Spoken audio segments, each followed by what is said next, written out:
Presidential Records Act. This is very important. You're going to know more than anybody else by the time I'm done. Presidential Records Act. It's an amazing thing. You being here, this show, 6 to 9 p.m., when we have all kinds of sports events and playoffs and all the rest of it, dinner and so forth. And I'll get into these heavy issues and you still show up. That's to your great credit.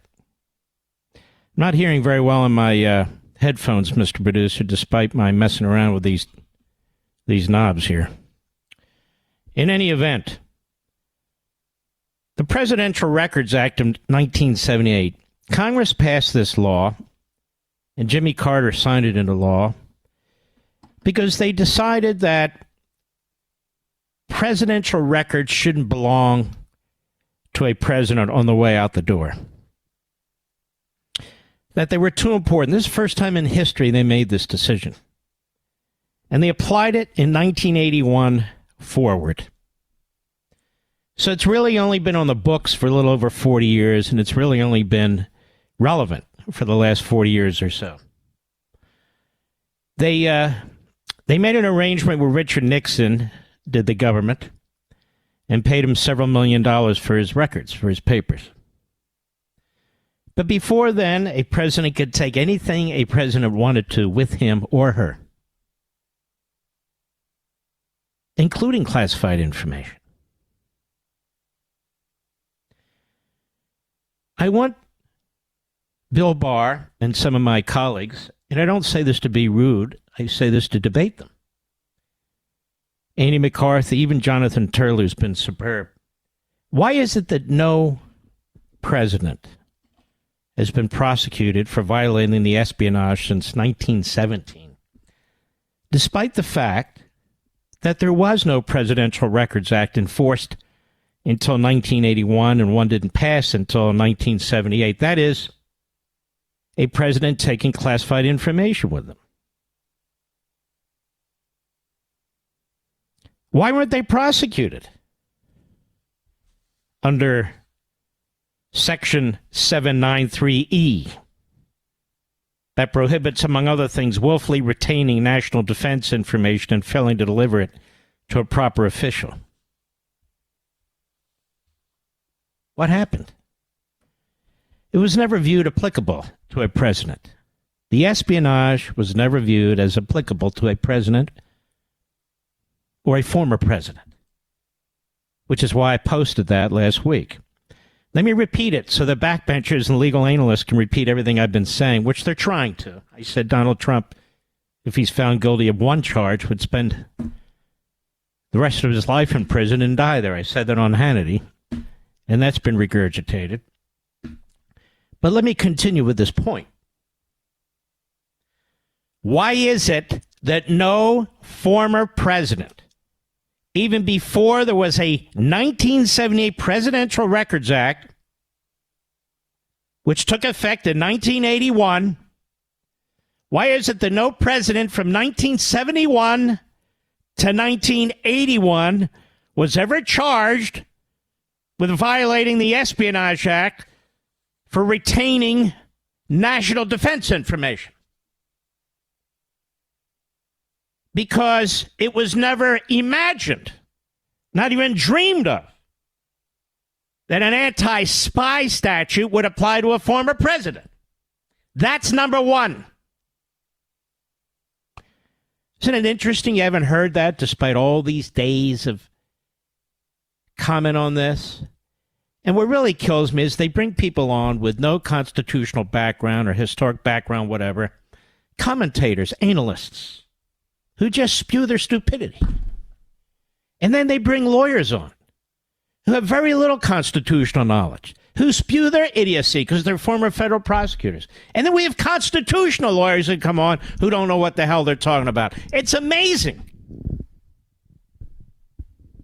It's amazing. So all of a sudden they found the Espionage Act, and only Donald Trump, you see, ever took a single sentence of national defense information with him. Never before. Well, how do we know that? We don't.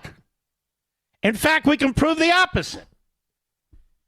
There are parts of presidential libraries, to my knowledge, all of them, but maybe just some, but to my knowledge, all of them, that are considered off grounds for the general public, where you have to get permission to go into certain parts of the library and read certain files. What does that mean? How did that happen? Anyway, so the Presidential Records Act is passed in 1978. It goes into effect 1981. It starts being applied to the Reagan administration forward. Now, here's some relevant parts of this law that people throw around that you may not be aware of. But I want you to be aware of it. All weekend long, all the yammering going on. You know, I only had 30 minutes. I wish I had 2 hours. I could have explained it, but here we are on radio, which serves an important purpose.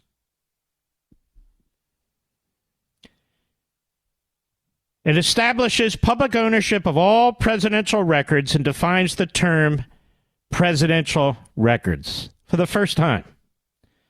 Requires that vice presidential records be treated in the same way as presidential records for the first time. Places responsibility for the custody and management of incumbent presidential records, ready for this one, with the president.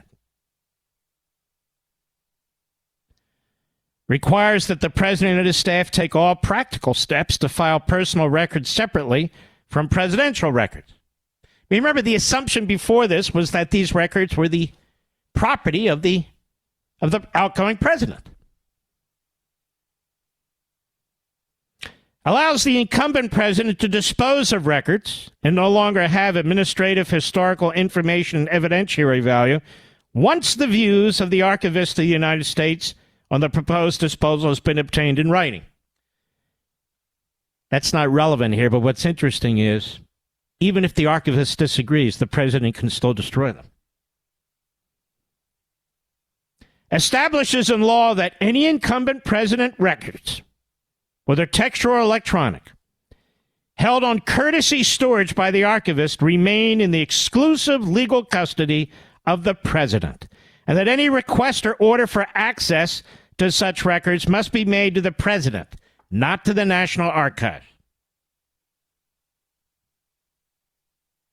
No wonder Jack the Ripper Smith did not cite the Presidential Records Act in his 49 pages of indictments. It establishes that presidential records automatically transfer into the custody of the archivist as soon as the president leaves office.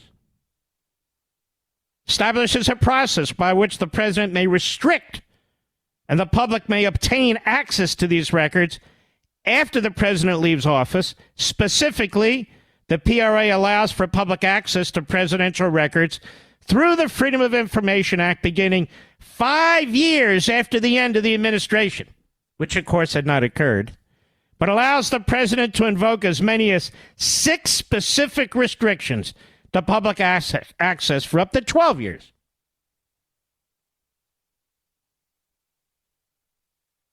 Codifies the process by which former and incumbent presidents conduct reviews for executive privilege prior to public release of records by the National Archives. Establishes procedures for Congress, courts, and subsequent administrations to obtain quote-unquote special access to records from the National Archives that remain closed to the public following a privilege review period for the former and incumbent presidents.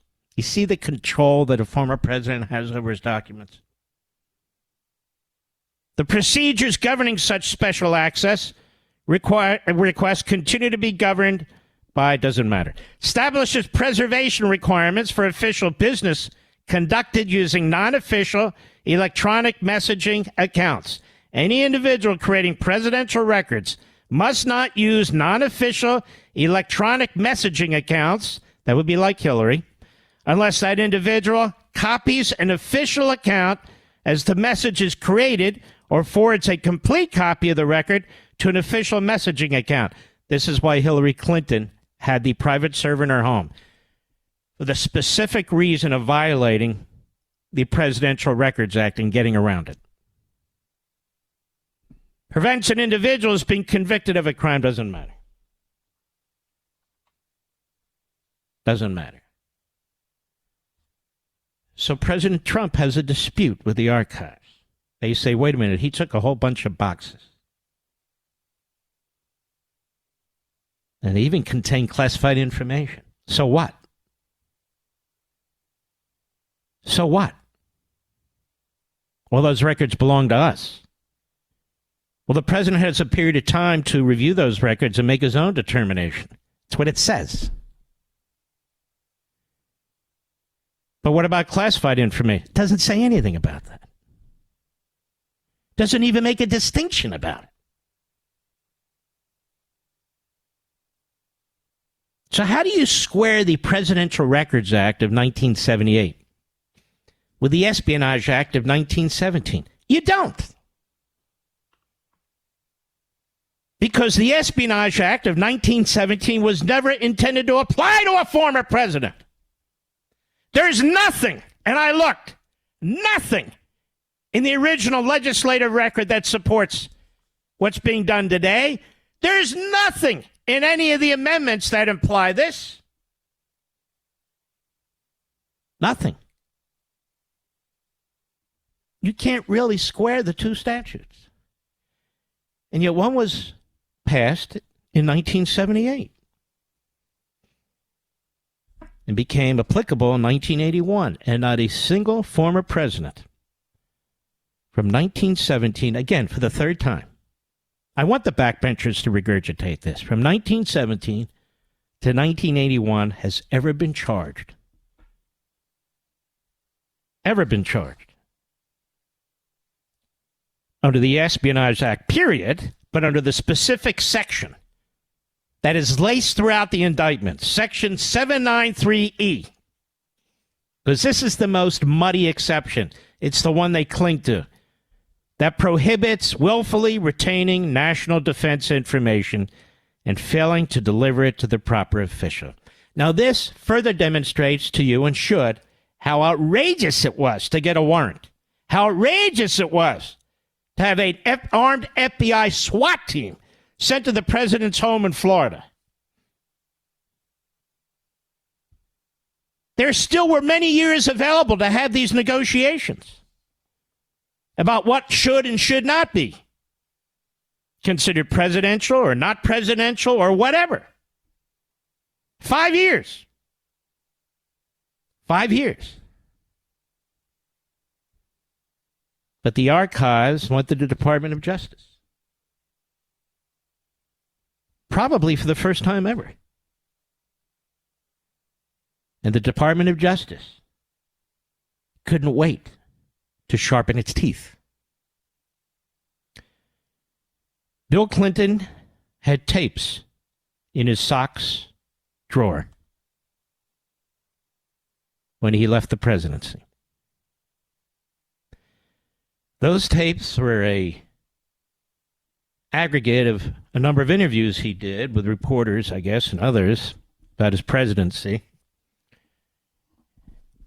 And Judicial Watch sued under the Freedom of Information Act and asked Judge Jackson, an Obama appointee in Washington, D.C., who is a horrific judge,